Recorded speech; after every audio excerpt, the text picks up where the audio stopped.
Hello everyone, welcome to coding for Dev. तो आज की वीडियो में आपको बताऊंगा database transaction and consistency. Okay, जो डाटाबेस ट्रांजैक्शन कंसिस्टेंसी है उसको मैं डिटेल में एक्सप्लेन करूंगा। जो मोंगोडीबी है वो स्टार्ट हुआ था V4 वर्जन से, ओके, जो सपोर्ट करता था मल्टी डॉक्यूमेंट और एफी ट्रांजेक्शन। तो जो नो एसक्यूएल था, तो ट्रेडिशनल एसक्यूएल टर्म का यूज़ नहीं होता। ओके, इसमें हम डाटा इंटीग्रिटी का यूज़ नहीं होता। तो इसमें हम मल्टीपल डॉक्यूमेंट अगर कलेक्शन हमको अलाउ करना है, एग्जीक्यूट करना है ऑटोमेटिकली, तो हम उसमें सक्सेस करते और अप्लाई करते थे। ओके, तो अब व्हाट इफ ट्रांजेक्शन, ट्रांजेक्शन होता क्या है? Transaction is a set of instruction like read and write operation, और उसको ट्रीट करते हैं सिंगल यूनिट ऑफ वर्क। अगर उसमें कुछ भी ऑपरेशन परफॉर्म हुआ तो अगर ट्रांजेक्शन फेल होगा तो हम इंटायर ट्रांजेक्शन को रोल बैक कर देंगे। ओके, इसमें क्या होता है, ये तो रीड होता है, रीड राइट होता है। अगर ट्रांजेक्शन में कुछ भी मीनिंग फेल आया तो हम पूरे ट्रांजेक्शन को रोल बैक कर देंगे। तो ये होता है ट्रांजेक्शन का। तो वाई यूज ट्रांजेक्शन, ट्रांजेक्शन का यूज़ क्यों करते हैं?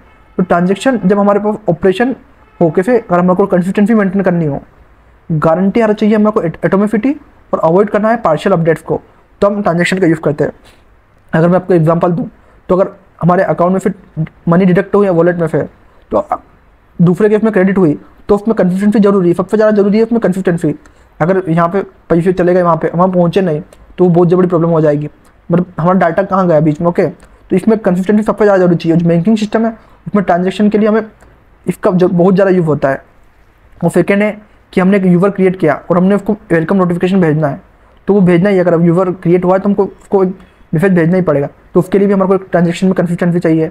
हमने एक ऑर्डर क्रिएट करा तो इनवॉइस जनरेट होना, स्टॉक की अपडेट, इन सब चीज़ों में हमको क्या चाहिए, ट्रांजेक्शन हो रहा है। तो इसमें हमारे को कुछ ना कुछ जो रियल टाइम में हमारे को डाटा शो करना है। तो मोंगोडीबी की जो एफिड प्रॉपर्टीज होती है उसको मैं एक्सप्लेन करता हूँ। तो पहला होता है एटोमेटिसिटी, ऑल और नथिंग ऑपरेशन, या तो सारे ऑपरेशन होंगे या तो कोई सा ऑपरेशन नहीं होगा। ओके, दूसरा है कंसिस्टेंसी, कि डीबी हमेशा जो डाटाबेस रहेगा वो एक वैलिड स्टेट में रहेगा हमेशा।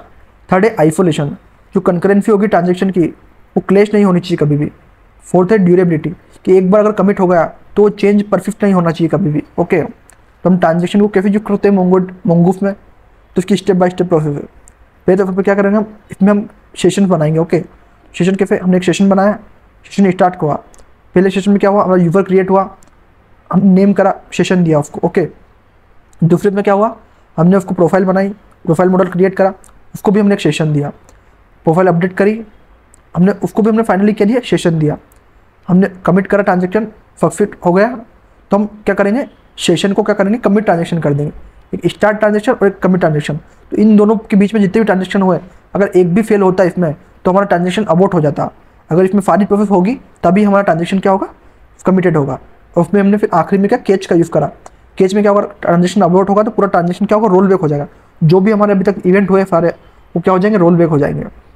और फाइनली में क्या होगा, हमारा सेशन एंड हो जाएगा। ओके, तो रिक्वायरमेंट क्या क्या है ट्रांजेक्शन की? पहला रूल है कि रेप्लिका फेड टू शार्डर क्लस्टर। उसमें शार्डर क्लस्टर में होनी चाहिए, जो हमारा ट्रांजेक्शन है उसको रेप्लिकेशन होना चाहिए उसका।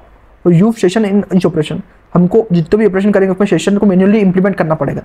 Write operation must be valid, जो भी हम ऑपरेशन लिखे वो हमेशा वैलिड होनी चाहिए, क्योंकि एक बार हमारा फेल हुआ तो उसको रोल बैक कॉज करेगा।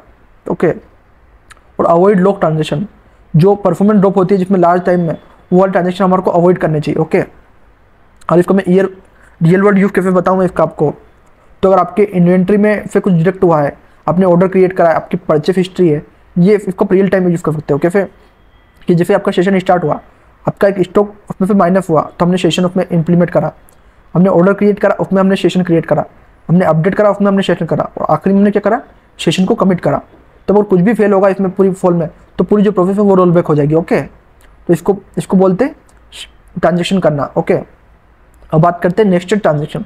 जो नेस्टेड ट्रांजेक्शन होते हैं वो एडवांस लेवल के ट्रांजेक्शन होते हैं। उसमें MongoDB does not truly support nested transaction, वो डायरेक्टली सपोर्ट नहीं करता। इसके लिए हम नेस्टेड मैन्युअली खुद से लॉजिक लिखते हैं और रिव्यूएबल ट्रांजेक्शन मेथड को लिखते हैं। ओके, तो अब 8th पॉइंट है कंसिस्टेंसी विदाउट ट्रांजेक्शन। वाइल अगर हमको ट्रांजेक्शन परफॉर्म करना है मोंगोडीबी में, तो हमको उसकी स्कीमा डिजाइन में अवॉइड करना चाहिए नीड फॉर ट्रांजेक्शन। हमको क्या, एम्बेडेड डॉक्यूमेंट का यूज़ करना चाहिए अगर हमारे को उसमें अवॉइड करना है उसको। तो और हमारे को स्ट्रीम चेंज और रिट्राइबल राइट्स को खुद से इवेंचुअली लिखना चाहिए कंसिस्टेंसी मेंटेन करने के लिए। ओके, अब बात करते हैं transaction versus no transaction.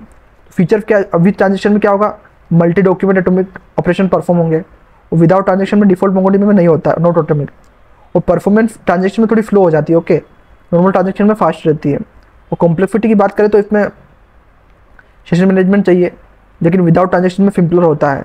Use case की बात करें, फाइनेंशियल ऑपरेशन है, ऑर्डर्स है, इसके लिए हम विद ट्रांजेक्शन का यूज़ करते हैं। और नॉर्मल अगर ब्लॉग पोस्ट क्रिएट हो रही है, कमेंट क्रिएट हो रही है, लॉगिन क्रिएट हो रही है, तो इसको हम नॉर्मली करते हैं। तो अगर मैं आपको वीडियो की समरी बताऊँ तो हमको इसमें डाटाबेस के ट्रांजेक्शन बताने हैं और उसकी कंसिस्टेंसी मेंटेन करनी है। तो इसके लिए हमने क्या पढ़ा है कि हमको सेशन को स्टार्ट करना पड़ता है मोंगोडीबी सेशन को, और ट्रांजेक्शन को ब्लॉक करना पड़ता है पर्टिकुलर सेशन में।